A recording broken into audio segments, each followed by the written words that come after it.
Hi guys, Chef Kevin Belton here. Now, I don't know if you like oysters, but I absolutely love oysters. And you know what's interesting? All around the country, all seafood is different. Like here, in South Louisiana, we don't find a lot of clams. But when I travel up the East Coast, oh, I love fried clams.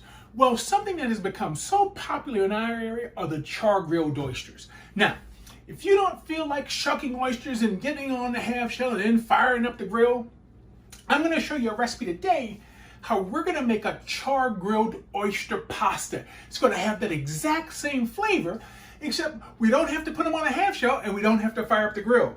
So, what I started off doing, in my pot, I have my pasta cooking, okay? Now, I like to cook in stock. That's why it looks a little funny, because I put salt and I put chicken stock in, all right? And I'm using fettuccine, which is that wide noodle, all right? In my skillet here, we're gonna start with a little butter. And I had my pan heating up really hot. And what's going in here, the typical things that you find on a char-grilled oyster, okay? Butter, we're gonna go with a little garlic. You know, and the thing about garlic it only needs to saute just long enough to where you can smell it really good. Because you don't want your garlic to burn, but by having the heat really high, it allows that flavor to come out. It only needs, look at that, 30 seconds to a minute. Let's get in some lemon juice. The other thing, now, here were options. Some folks put a little white wine into this, you can little stock into this, but I saved my liquid for my oysters. So I'm gonna get some of the oyster liquid in here, because that's gonna give us a nice flavor.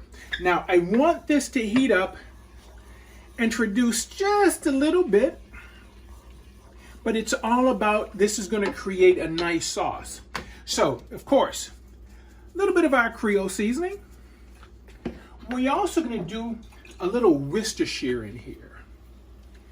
Now, we'll get a little Worcestershire in, not too much. We'll give this a nice stir to get that Worcestershire mixed in. Now for the stars of the show, our oysters. Now, I still had a little liquid there, but what I want to show you is that oysters don't take very long to cook. As these start to cook, I'm going to try to show you right on the edge. On the edge, they're going to start to curl. It's almost like a little piece of ribbon right on that edge of that oyster. When it starts to cook, it starts to curl, because if we cook oysters too long, basically what's going to happen with them, they're going to dry out, okay? And you don't want your oysters to dry out. We want them nice and plump. You can see how they're plumping. Oh, look right here. See how that's starting to curl? Right there.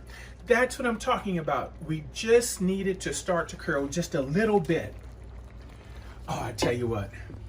This is starting to smell so good. It's starting to look so good. We're getting more curl. You can see how all of those oysters are just curling up. Especially the smaller ones cook fast, really quick. So here's what I want to do. Let's take let's get our fettuccine out of the pot and get it in.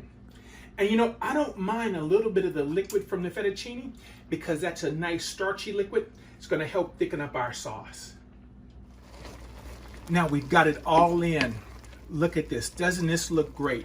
Now, here's what we're going to do with this. I'm going to put in a little fresh parsley.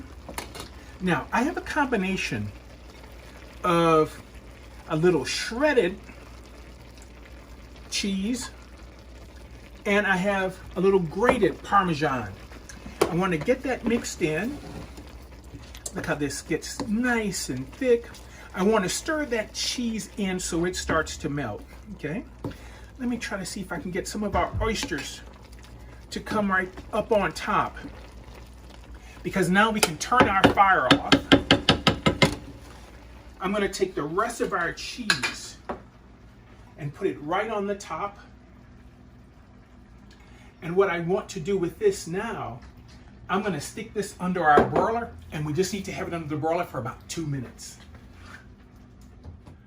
The smells, the smells, the smells. Be careful coming out of this hot oven. Oh, look at that. That's exactly what we want. Look how our cheese melted on the top. Here, let's finish this off with a little more fresh parsley.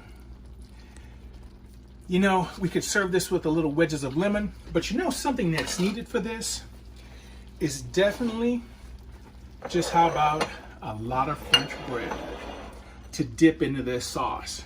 So here, I like to just put this right onto the table. Just put this skillet right on the table and everybody can help themselves out of this.